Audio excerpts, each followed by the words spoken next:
Shalom kepada kita semua yang mengikuti kebaktian nih, baik yang hadir di gedung nih maupun yang mengikuti secara online dari rumah dan dimanapun juga saudara berada. Kebaktian pagi hari ini kita juga merayakan perjamuan kudus yang mengingatkan kita bahwa kita telah memasuki bulan yang baru kembali. Dan kali ini kita masuki bulan Oktober dan berarti sudah 3/4 dari tahun 2020 kita lalui. Mungkin dibanding tahun-tahun sebelumnya, not much yang kita capai, ya, tidak banyak yang kita hasilkan secara nyata, secara fisik, secara materi, baik dalam bentuk result maupun reward. Ya, saya pernah berdiskusi tentang hal ini. Dan kita mungkin nggak terlalu banyak, ya. Tapi meskipun kita nggak banyak menghasilkan secara nyata dibanding tahun-tahun lalu, tapi satu hal yang saya harapkan dari kita semua, satu hal saya harapkan buat kita semua adalah kita belajar mengenal kebenaran lebih dari sebelumnya. Harapan saya kita ini boleh mengenal kebenaran lebih dari tahun sebelumnya, dari sebelum-sebelumnya, sebab kebenaran itu yang membebaskan kita, kebenaran itu yang menghindarkan kita, yang menjauhkan kita dari dosa. Nah saudara, hari ini sebelum kita makan roti dan minum dari cawan ini bersama, kita mau lanjutkan belajar kita tentang kebenaran. Dan hari ini bertepatan dengan perjamuan kudus, kita mau belajar tentang kebenaran dari perjamuan kudus ini, ya. The truth about Holy Communion. Kebenaran tentang perjamuan kudus. Nah, yang pertama yang saya mau ajak kita lihat tentang perjamuan kudus bukanlah what is Holy Communion, bukanlah apakah perjamuan kudus ini, tapi what is not, ya, yang bukan. Sebab kita perlu tahu yang bukan terlebih dahulu, baru kita bisa menyelami yang sesungguhnya. Nah saudara, yang pertama sekali perjamuan kudus ini bukan berbicara tentang pengampunan dosa. Banyak orang yang keliru dan berpikir bahwa perjamuan kudus ini perlu kita lakukan sebagai bentuk pengampunan dosa kita atau pertobatan. Nah, saudara, bisa saja ada yang bertobat, ya, saat perjamuan kudus diadakan, saat kebaktian perjamuan kudus, bisa saja ada yang bertobat, nggak salah dan nggak masalah. Ya. Tapi perjamuan kudus bukan berbicara tentang pengampunan dosa. Nah kita sering mix up, kita sering kacau, tertukar karena ayat yang Yesus katakan di dalam Yohanes pasal yang ke-6, ya. Yohanes pasal yang ke-6 ayat yang ke-53, satu ayat yang pernah kita pelajari bulan lalu di dalam You Can Handle the Truth, ya. Yang berbicara demikian, ya, maka kata Yesus kepada mereka, aku berkata kepadamu sesungguhnya jikalau kamu tidak makan daging anak manusia dan minum darahnya, kamu tidak mempunyai hidup di dalam dirimu. Kalau kita tidak makan dagingnya dan kita tidak minum darahnya, kita tidak mempunyai hidup. Nah gambaran kita tentang ayat ini kita tempatkan ke perjamuan kudus. Ya, karena perjamuan kudus kita makan roti yang adalah dagingnya, yang adalah tubuhnya Yesus, dan kita minum dari cawan ini yang isinya adalah darahnya Yesus. Jadi kita berpikir bahwa Yohanes 6 ayat 53 ini atau perjamuan kudus itu berhubungan dengan Yohanes 6:53 ini, tapi sesungguhnya bukan demikian. Ini berbeda, saudara. Berbeda Sebab bukan ini yang Paulus maksudkan di dalam perjamuan kudus itu sendiri. Ya. Yohanes 6 ayat 53 waktu Yesus katakan, kalau engkau tidak makan dagingku dan minum darahku, engkau tidak mempunyai hidup. Dia berbicara untuk kita ini makan dan minum sekali untuk selamanya. Bukan seminggu sekali, bukan sebulan sekali atau whatever regular. Bukan. Memang kita harus menerima pengorbanannya, kita harus makan dagingnya dan kita harus minum darahnya, tapi sekali untuk selamanya, untuk kita boleh memperoleh hidup itu. Sebab kita memperoleh hidup itu ya sekali, waktu kita lahir baru, kita lahir ya hidup ya untuk seterusnya. Jadi enggak tiap kali perjamuan kudus, tiap kali kita makan daging, tiap kali mengalami pengampunan dosa, tiap kali hidup lagi. Enggak demikian, kita enggak hidup mati, saudara. Itu kaget semua orang nanti kalau kita hidup mati terus. Kita hidup sekali untuk selama-lamanya. Ibrani pasal yang ke-10 ayat yang ke-14 katakan pada kita demikian. Sebab oleh satu korban saja ia, Yesus, telah menyempurnakan untuk selama-lamanya mereka yang ia kuduskan. Jadi dia telah menyempurnakan semuanya sekali untuk selama-lamanya. Mereka yang dia kuduskan, mereka yang makan dagingnya dan mereka yang minum darahnya. Jadi jelas sekali perjamuan kudus ini tidak berbicara tentang pengampunan dosa atau bukan berbicara tentang pengampunan dosa, bukan berbicara tentang hidup yang baru. Perjamuan kudus kita lakukan berulang-ulang, ya ada yang mengadakan tiap minggu, ada yang mengadakan tiap bulan. Jadi perjamuan kudus itu bukan berbicara tentang pengampunan dosa yang kita atau hidup baru yang kita alami setiap minggu, setiap bulan. Ini yang pertama sekali.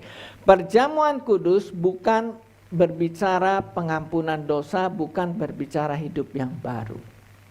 Sekali lagi, bisa saja ada yang bertobat, bisa saja ada yang mengalami hidup yang baru saat perjamuan kudus diadakan. Enggak salah. Yang kedua, apa perjamuan kudus itu not, yang bukan. Ya, perjamuan kudus yang kedua bukan untuk mengalami mujizat. Banyak orang menganggap roti dan anggur itu berkhasiat, ya, ada khasiatnya, ada mujizatnya di dalamnya, sehingga mereka simpan, ada yang ambil, dipajang dan sebagainya gitu loh, ya. Sangat sacred sekali gitu, sebab berkhasiat. Saya nggak katakan bahwa kita boleh sembarangan handle the bread and the wine, bukan. Ini adalah tubuh dan darah Yesus, betul. Tapi dia tidak berkhasiat untuk mujizat, sebab perjamuan kudus itu bukan berbicara tentang mujizat. Meskipun bisa saja ada orang yang sembuh dari sakitnya karena mereka makan roti dan minum dari cawan ini. Bisa saja. Sebab Tuhan bisa lakukan anything, everything. But that's not what it meant to be. Tapi bukan mujizat itu yang ingin ditekankan melalui perjamuan kudus ini. Ya. Kalau benar melalui roti dan anggur ini kita bisa mengalami mujizat, ya bukan mujizat lagi, toh, ya kan? Bukan mujizat lagi, karena bisa kita create. Mujizat itu nggak bisa kita create. Dan jelas sekali Tuhan tidak melakukan mujizat karena kita makan roti dan minum dari cawan ini. Bukan. Mujizat itu adalah semata-mata karena kasihnya dia dan untuk menyatakan kemuliaannya.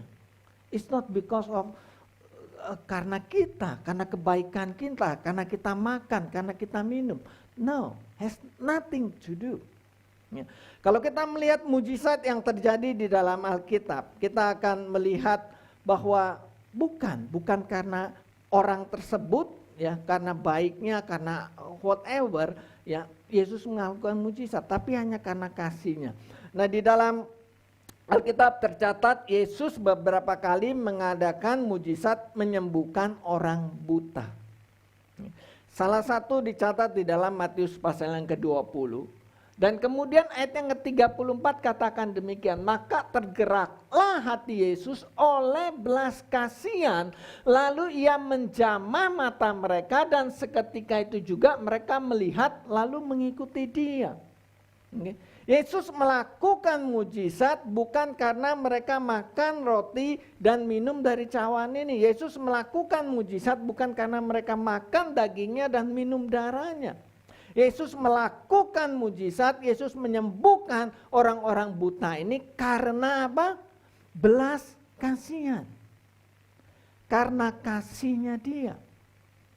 Karena dia mengasihi mereka. Hatinya tergerak oleh belas kasihan.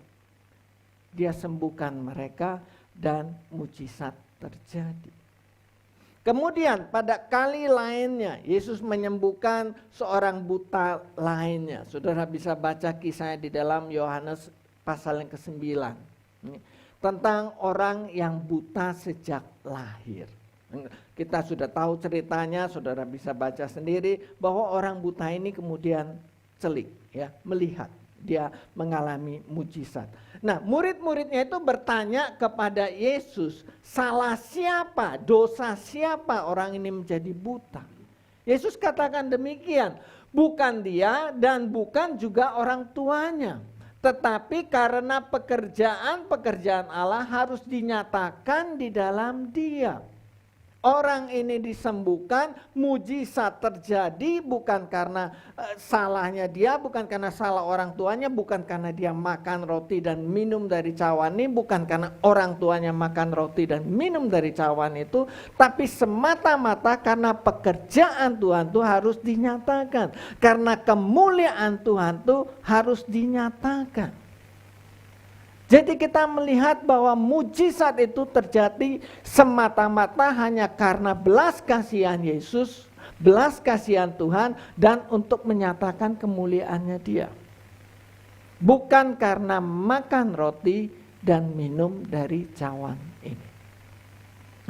Ini dua poin yang sangat penting sekali dan sangat sering terjadi kekeliruan, kesalahpahaman, kesalah-tafsiran, misunderstanding dengan perjamuan kudus ini. Tapi sangat clear, perjamuan kudus bukan berbicara tentang pengampunan dosa, tentang hidup baru. Perjamuan kudus ini bukan berbicara mujizat. Kemudian, jadi apa sebenarnya perjamuan kudus ini? Nah, saudara, saya mengajak kita melihat selanjutnya, what is Holy Communion? Ya, what it is? Apa sebenarnya perjamuan kudus ini? Nah, saudara, perjamuan kudus ya namanya juga perjamuan, ya, sebuah perjamuan, ya, it's a meal, ya, bahasa Inggrisnya itu it's a meal. But what kind of meal? Perjamuan yang seperti apa? Yang pertama sekali, saudara, perjamuan kudus itu adalah perjamuan peringatan atau commemorative meal. Ini adalah sebuah perjamuan untuk mengingat. Yesus berkata kepada kita demikian, ya, di dalam 1 Korintus 11 Yesus berkata, do this in remembrance of me. Perbuatlah ini menjadi peringatan akan aku. Dan Yesus katakan 2 kali, do this in remembrance of me, ya, yaitu waktu dia mengambil roti dan memecah-mecahkannya, dia berkata, perbuatlah ini menjadi peringatan akan aku, dan waktu dia berikan cawan, dia juga katakan hal yang sama. Do this in remembrance of me. Untuk mengingat Yesus. Untuk mengingat bahwa Yesus telah datang dan mati untuk kita, sehingga kita mempunyai hidup dan mempunyainya di dalam kelimpahan. Nah, saudara, konsep perjamuan peringatan atau konsep commemorative meal bukanlah hal yang baru buat bangsa Israel. Ini bukan sesuatu yang baru buat bangsa Israel. Bangsa Israel sudah sering atau sudah kenal tentang commemorative meal. Bangsa Israel sudah kenal perjamuan peringatan. Salah satunya adalah Paskah. Paskah itu adalah commemorative meal. Paskah itu adalah perjamuan peringatan. Ya, Keluaran pasal yang ke-12 ayat ke-14 katakan pada kita demikian. Hari ini akan menjadi hari peringatan bagimu. Jadi commemorative meal ini harus dilakukan terus-menerus sebagai perjamuan peringatan. Kamu harus merayakannya sebagai hari raya bagi Tuhan turun-temurun. Ya, kita harus rayakan bagi Tuhan turun-temurun, artinya terus-menerus, secara berkala, memang enggak terus-menerus non-stop, tapi secara berkala terus-menerus, dan kamu harus merayakannya sebagai ketetapan untuk selama-lamanya. Jadi ini harus dirayakan terus. Sekali lagi, terus itu bukan non-stop tapi terus berulang. Nah saudara, Tuhan ingin kita rayakan perjamuan kudus itu sebagai sebuah peringatan. Sebagai sebuah remembrance. Commemorative meal. Peringatan akan dia, peringatan akan pengorbanannya, peringatan akan keselamatan darinya. So, ini adalah sebuah perjamuan perayaan. Ini bukan perjamuan yang sedih, saudara. Bukan. Ya. Kita sering kaitkan perjamuan kudus yang kita adakan setiap bulan ini dengan the Last Supper. Jelas sekali kembali memang base-nya dari the Last Supper, tapi tujuannya bukan lagi bersedih-sedih ya untuk mengingat kematian Yesus. Kita benar harus mengingat kematiannya dia, tapi bukan bersedih, tapi kita merayakan sebab apa? Sebab dia telah menyelamatkan kita. This is a commemorative meal. Ini adalah perjamuan peringatan dan kita perlu melakukannya terus menerus secara berkala. Kita akan lihat lebih lanjut akan hal itu. Yang kedua, ya. Yang pertama commemorative meal, yang kedua adalah perjamuan perjanjian. Atau dalam bahasa Inggrisnya saya tulis sebagai covenant meal. Oke. Yesus berkata, cawan ini adalah perjanjian baru yang dimeteraikan oleh darahku. Nah saudara, di dalam pembuatan sebuah perjanjian, semua pihak yang terlibat akan makan bersama setelah tercapai kesepakatan. Benar nggak? Ya kan? Ini yang kita lakukan. Kalau sudah buat perjanjian dan kita semua sudah sepakat semuanya, ya memang tanda tangan istilahnya. Tapi habis itu kita lakukan perjamuan, setidak-tidaknya toast, right? Itu yang kita lakukan. Jelas sekali di dalam pernikahan. Pernikahan itu adalah dua belah pihak membuat perjanjian. Ya. Sang pria dan sang wanita membuat sebuah perjanjian. Dan perjanjian itu ditutup, dimeteraikan dengan perjamuan. Ya. Jadi perjamuan kudus itu adalah sebuah perjamuan perjanjian. Perjanjian antara siapa? Perjanjian antara Yesus dan kita. Dan saat kita makan roti dan minum dari cawan ini, kita menyatakan persetujuan kita atas perjanjian itu. Kalau kita nggak setuju, jangan makan. Okay? Ya kan? Kalau di dalam pernikahan ada yang nggak setuju, ya dia nggak datang ke pestanya. Dia nggak ikut makan. Dia merasa nggak setuju. Kalau sang wanitanya kemudian nggak setuju dengan perjanjian pernikahan yang ada, yang sang wanitanya akan pergi, ya kan? Dia nggak akan duduk makan di situ. Pihak-pihak yang duduk makan, mereka semua nyatakan setuju dengan persyaratan atau setuju dengan perjanjian itu sendiri. Kalau nggak setuju, mereka nggak ikut makan, mereka nggak ikut ambil bagian. Nah saudara, perjanjian yang terus diperbarui dan darah Yesus yang kita minum sebagai meterainya ini adalah perjanjian kita. Dan perjanjian ini memang harus terus-menerus diperbarui. Seperti yang Yesus katakan, cawan ini adalah perjanjian baru yang dimeteraikan oleh darahku. Yang ketiga, ini adalah perjamuan kontinual, ya, continual meal. Ya. Jadi bukan berbicara tentang continuous, tapi continual. Ya.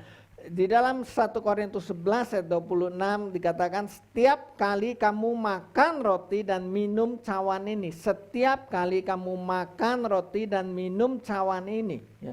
Jadi dilakukan berulang-ulang. Memang tidak ditentukan berapa kali. Alkitab atau Paulus dalam hal ini tidak menentukan kepada kita semua, kepada gerejanya untuk atau harus mengadakan setiap minggu. Ya. Enggak ditulis demikian, sehingga kita bebas. Ada gereja yang mau melakukannya setiap minggu, boleh saja. Ada yang mau melakukan fortnightly, ya setiap 2 minggu sekali, boleh saja. Ada yang mau melakukan sebulan sekali seperti kita ini, oke saja. Ya, ada yang mau melakukan 3 bulan sekali juga oke. Cuman ya jangan setahun sekali lah ya. Ya sayang sekali gitu loh kalau setahun sekali. But any amount, any frequency, it's okay. Nah, perjamuan kudus ini seperti kita perlu makan setiap hari, kita perlu lakukan terus-menerus secara berkala. Ya, tadi istilah yang saya pakai adalah continually, not continuously. Beda saudara, antara continually dan continuously. Kita makan continually, kita nggak makan continuously. Bisa get it? Kalau saudara makan continuously, berarti saudara makan terus-menerus non-stop. Itu namanya continuously. Tapi ini continually. Jadi ada stopnya, ya. Tapi nanti makan lagi, ya. Stop lagi, makan lagi, stop lagi. Itu continually. Ya. Perjamuan kudus itu adalah perjamuan yang continual, ya. Continual meal. Kita lakukan terus-menerus, sekali lagi bukan tanpa henti, tapi continually, regularly, atau repeatedly, ya, diulang lagi dan diulang lagi. Nah saudara, jangan saudara datang terus ada kebaktian, ada perjamuan kudus, saudara bilang bulan lalu saya sudah kok, gitu loh. Saudara nggak salah, nggak masalah nggak bilang saudara bulan lalu bohong atau apa, enggak. Tapi kita perlu lakukan lagi, kita perlu makan bersama lagi hari ini. Because it's continually. Jangan bilang, oh bulan lalu sudah cukup gitu loh. Ya. Saudara mau makan seminggu hanya sekali gitu loh. Makan buat isi perut, nggak mau dong. Bahkan sehari sekali aja saudara juga merasa nggak cukup, perlu 3 kali gitu loh. Ya. Kita perlu makan continually. Demikian juga kita perlu adakan perjamuan kudus ini continually. Dan kita, gereja kita lakukan ini setiap bulan atau sebulan sekali. Yang ketiga adalah continual meal. Yang keempat, perjamuan kudus itu adalah perjamuan komunal, ya, atau communal meal.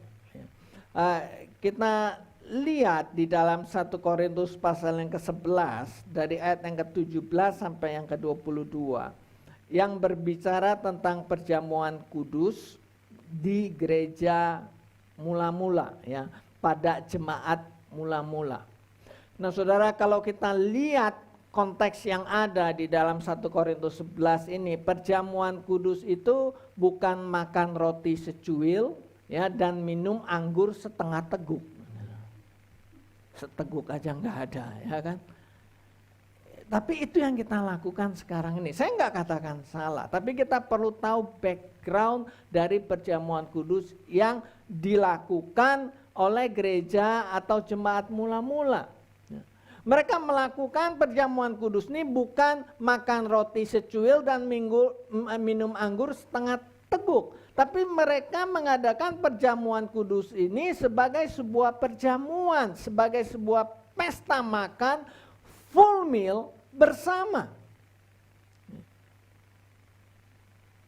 Dalam 1 Korintus 11 ayat 17 sampai 22, memang Paulus marah kepada mereka. Paulus marahin jemaat di Korintus ini karena mereka bukan berkumpul untuk makan perjamuan Tuhan.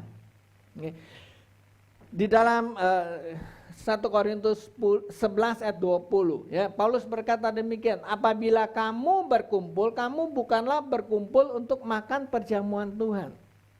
Jadi mereka adain perjamuan kudus, perjamuan Tuhan.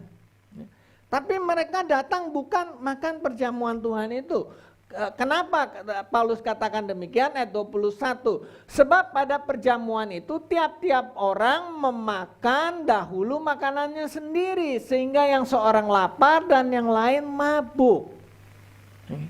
Nah, Saudara, sekali lagi perjamuan kudus di jemaat atau pada jemaat mula-mula itu adalah a full meal.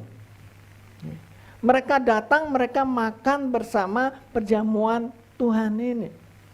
Dan Saudara, perjamuan ini sangat berarti buat mereka yang miskin. Sebab apa? To be honest, mereka memang datang untuk mengisi perut.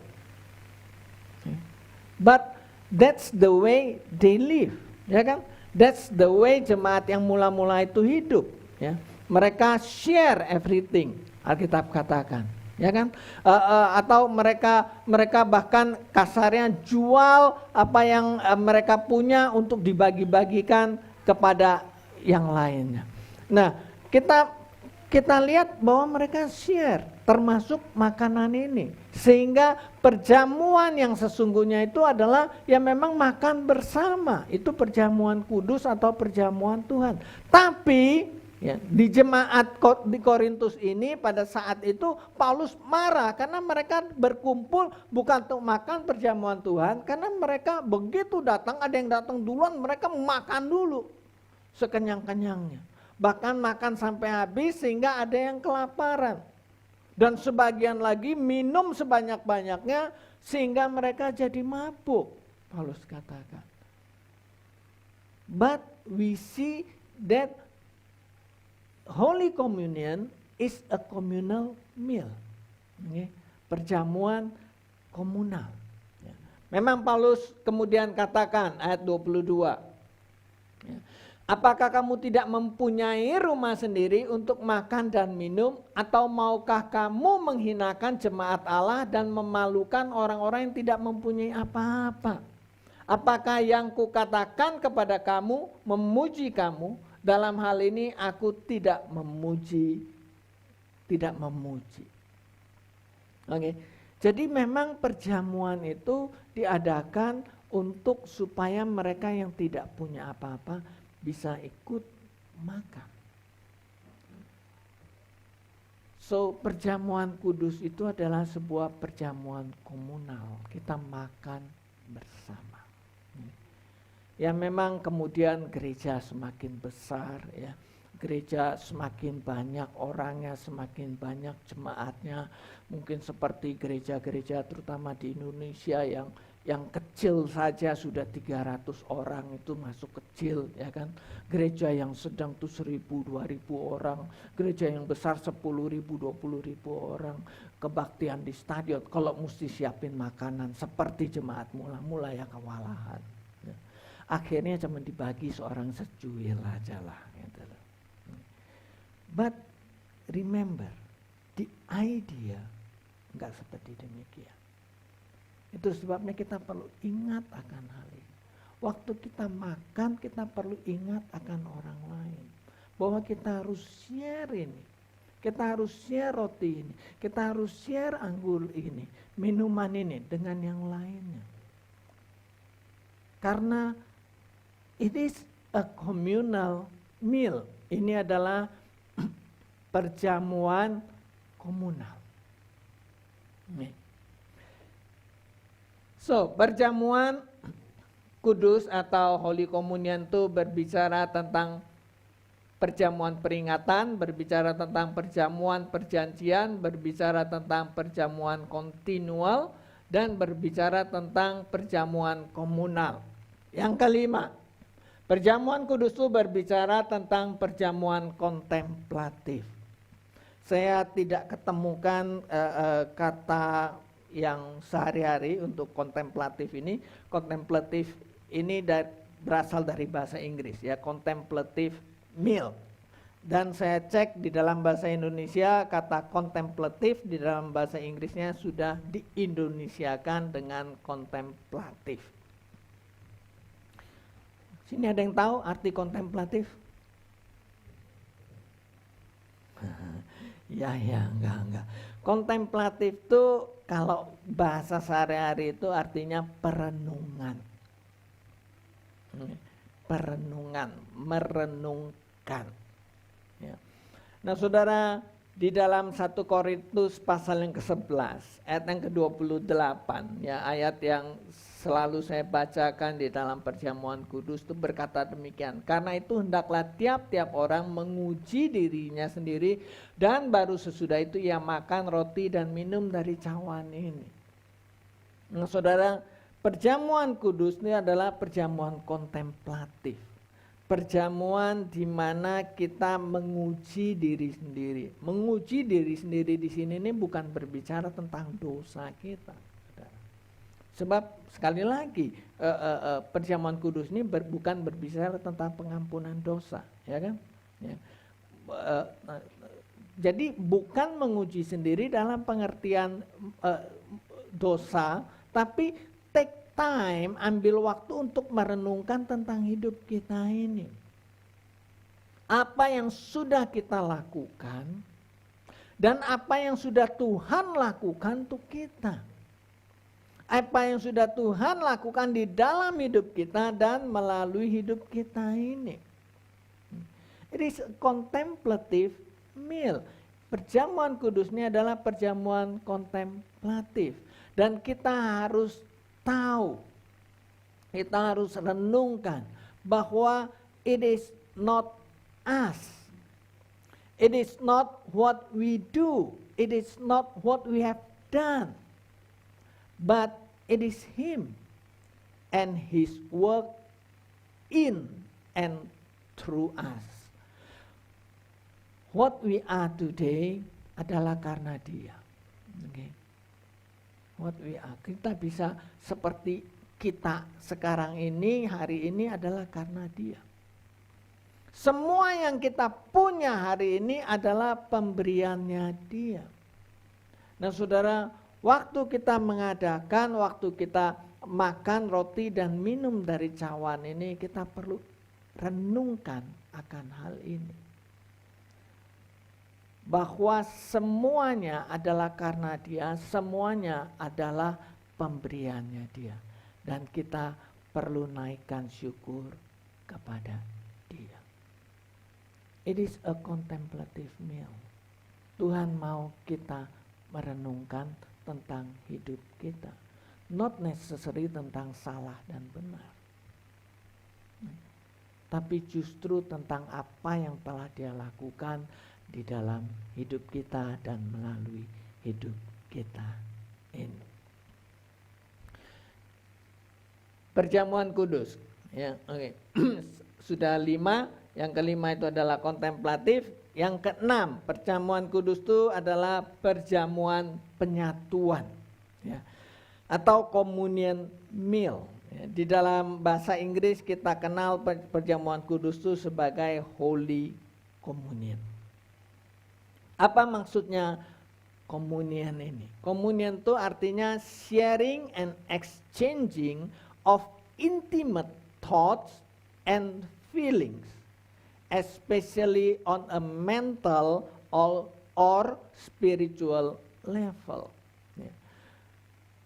Apa maksudnya penyatuan ini, saudara? Bahasa Alkitabnya, bahasa rohaninya itu adalah persekutuan. Ya, jadi disatukan, komunion ini. Ya, memang sharing and exchanging of intimate thoughts and feelings. Ya, jadi kita share dan bertukar pikiran dan perasaan yang dalam. Ya, untuk disatukan. Jadi kita ini jadi satu. Nah, saudara, 1 Korintus 10 ayat 16 katakan pada kita demikian, bukankah cawan pengucapan syukur yang atasnya kita ucapkan syukur adalah persekutuan dengan darah Kristus. Jadi perjamuan kudus ini adalah perjamuan penyatuan, perjamuan komuni, perjamuan communion meal, di mana kita menjadi satu dengan Tuhan. Darah Kristus, kita ini bersekutu dengan darah Kristus. Kita ini menjadi satu dengan Kristus. Dan kemudian dikatakan, bukankah roti yang kita pecah-pecahkan adalah persekutuan dengan tubuh Kristus. Nah, saudara, kita melihat dengan jelas sekali Paulus menggambarkan tentang perjamuan kudus ini adalah sebuah perjamuan penyatuan, perjamuan persekutuan, di mana kita orang Kristen ya, atau umat Tuhan itu menjadi satu atau bersekutu dengan Kristus. Ya. Darahnya ini menyucikan kita, darahnya menguduskan kita sehingga kita bisa menjadi satu dengan Dia. Sehingga kita bisa bersekutu dengan Dia. Dan juga kemudian roti yang dipecahkan menunjukkan komuni atau penyatuan atau persatuan dari tubuh Kristus. Yaitu gerejanya. Nah, tubuh Kristus itu berbicara tentang gerejanya. Di dalam lebih lanjut Paulus katakan dalam ayat yang ke-17 dari 1 Korintus 10 ini, karena roti adalah satu, maka kita sekalipun banyak ya, adalah satu tubuh, karena kita semua mendapat bagian dalam roti yang satu itu. Ya. Jadi jelas sekali perjamuan penyatuan ini, communion meal ini berbicara kita menjadi satu dengan Kristus dan kita menjadi satu dengan seluruh umatnya. Karena roti itu satu dan tubuh Kristus satu, jadi jelas ini bukan berbicara tentang tubuh Yesusnya, tapi tentang tubuh Kristus, tentang gerejanya. Nah, saudara, perjamuan kudus adalah perjamuan yang menyatukan, mempersatukan, yang unite kita dengan Kristus dan dengan tubuhnya, dengan semua orang percaya. Dan kita akan kenal mereka sebagai bagian dari tubuh Kristus, sebagai bagian dari tubuhnya melalui perjamuan kudus. Jadi kalau saudara datang sebuah persekutuan dan saudara melihat mereka mengadakan perjamuan kudus, mereka itu adalah bagian dari kita. Mereka itu adalah bagian dari tubuhnya. Saudara ingat waktu Yesus baru bangkit dan kemudian dia berjalan bersama dengan dua muridnya, Alkitab nggak catat namanya, di dalam kisah yang disebut perjalanan ke Emmaus. Nah, ingat cerita ini, ya kan? Mereka berbicara tentang apa yang terjadi dan Yesus coba terangkan kepada mereka. Tapi mereka nggak ngerti-ngerti Alkitab catat, ya kan? Sampai akhirnya mereka tiba di tujuan, mereka duduk, dan apa yang Yesus lakukan? Memecah roti. Ya. Dan waktu itulah mereka kenal, ini Tuhan. Jadi perjamuan kudus itu adalah perjamuan penyatuan, perjamuan persekutuan, a communion meal, ya, bukan hanya komunal tadi memang bersama, tapi ini adalah communion di mana kita menjadi satu dengan Kristus dan menjadi satu dengan tubuhnya, yaitu gerejanya. Oke, kita kembali, kita lihat tentang perjamuan. Okay. Yang pertama adalah tentang perjamuan peringatan, yang kedua perjamuan perjanjian, yang ketiga perjamuan kontinual, yang keempat perjamuan komunal, yang kelima perjamuan kontemplatif, yang keenam perjamuan penyatuan, dan yang ketujuh, yang terakhir adalah perjamuan pengharapan. Dalam bahasa Inggrisnya saya pakai coming home meal. Kenapa? Karena dalam bahasa Inggrisnya semua C. Okay. Di dalam bahasa Indonesia 2P, 3K, dan 2P. Okay. Ya kan? Benar ya? Peringatan, perjanjian, kontinual, komunal, kontemplatif, penyatuan, dan pengharapan. Ya, 2P, 3K, 2P. Nih, bahasa Inggrisnya semua C. Coming home meal. Ya, this is a meal of hope, sebuah perjamuan pengharapan, saudara. Di dalam 1 Korintus 11 ayat 26, ya, dikatakan, sebab setiap kali kamu makan roti ini dan minum cawan ini, kamu memberitakan kematian Tuhan sampai Ia datang. Sampai Ia datang. Saudara, makan ini, makan perjamuan ini, makan roti dan minum dari cawan ini untuk kita semua karena kita ada pengharapan. Kita ada hope. Sampai Ia datang kembali. Tahun 2020 dengan COVID-19 ini terlihat sebagai tahun yang suram. Tapi saat kita rayakan perjamuan kudus ini, kita tahu bahwa ada pengharapan. There is hope. Kita tidak akan hancur. Kita tidak akan habis. Kita tidak akan mati. Ada hope, ada pengharapan. Bahkan sampai Ia datang kembali. Sehingga waktu kita makan roti dan minum dari cawan ini, saudara, whatever yang saudara alami, apapun juga keadaan saudara saat ini, ketahuilah there is hope. Saudara nggak akan hancur, saudara nggak akan habis. Because kita akan lakukan ini sampai Dia datang kembali. Ini janjinya Dia. Kita akan terus adakan perjamuan ini sampai Dia datang kembali. Ini berbicara pengharapan kita di dalam Dia. Kalau nggak ada harapan, Dia nggak akan katakan sampai Dia datang kembali. Ini kita nggak perlu lakukan, cukup lakukan sekali, 2 kali ya sudah, finish. Tapi Dia katakan kita akan lakukan ini sampai Dia datang kembali. There is hope. It is a meal of hope atau a coming home meal. Kita memang akan pulang ke rumah satu hari di dalam pengharapan.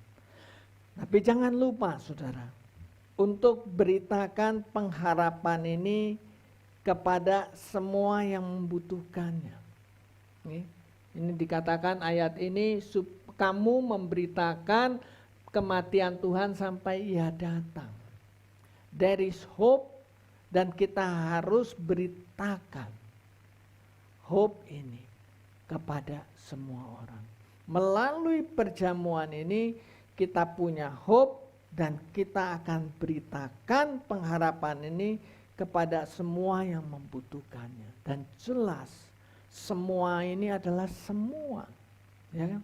Karena dunia ini memang semua orang di dunia ini membutuhkan pengharapan ini. Banyak orang di tahun 2020 ini merasa habis. Gak ada harapan lagi. Tahun 2020 dengan COVID-19 ini. Hanya tinggal 3 bulan lagi tahun 2020. Ya kan? Usaha gak jalan. Gak bisa jalan. Bahkan masih lockdown, masih isolation dan sebagainya. When will we start? Kita nggak melihat sesuatu yang kelihatannya akan maju lagi di tahun 2020 ini. Tapi ingat, there is hope. Dan Tuhan berikan janji ini. Saat kita lakukan perjamuan kudus, kita ingat, dia katakan, setiap kali kamu makan roti ini dan minum dari cawan ini, kamu memberitakan kematian Tuhan sampai ia datang. Setiap kali kita lakukan ini, kita ingat dia ada bersama kita, dia berjanji kepada kita, kita akan lakukan ini sampai dia datang. Dan saudara, sekali lagi jangan lupa untuk beritakan pengharapan ini kepada semua orang. Jangan disimpan pengharapannya, saudara. Pengharapan ini harus kita bagikan kepada yang lain. Pengharapan ini harus kita beritakan. So, this is the truth of Holy Communion. Inilah kebenaran tentang perjamuan kudus ini. Perjamuan kudus bukan berbicara tentang pengampunan dosa. Perjamuan kudus bukan untuk pengampunan dosa. Kita makan roti dan minum dari cawan ini bukan supaya dosa kita diampuni. Perjamuan kudus ini bukan untuk mengalami mujizat. Kita makan roti dan minum dari cawan ini supaya kita bisa sembuh, supaya kita alami mujizat, supaya bisnis kita menjadi berhasil, supaya karir kita menjadi maju. No, it has nothing to do dengan mujizat ini. Tapi perjamuan kudus ini adalah sebuah perjamuan peringatan. Commemorative meal. Perjamuan kudus ini adalah sebuah perjamuan perjanjian. Covenant meal. Perjamuan kudus ini adalah sebuah perjamuan continual. Continual meal. Perjamuan kudus ini adalah sebuah perjamuan komunal. Communal meal. Perjamuan kudus ini adalah sebuah perjamuan kontemplatif. It is a contemplative meal. Perjamuan kudus ini adalah sebuah perjamuan penyatuan, persekutuan. It is a communion meal. Dan perjamuan kudus ini adalah sebuah perjamuan pengharapan. Coming home meal atau a meal of hope. Mari kita siapkan diri kita untuk ikut ambil bagian di dalam perjamuan kudus ini. Kita mau tundukkan kepala kita dan kita mau berdoa.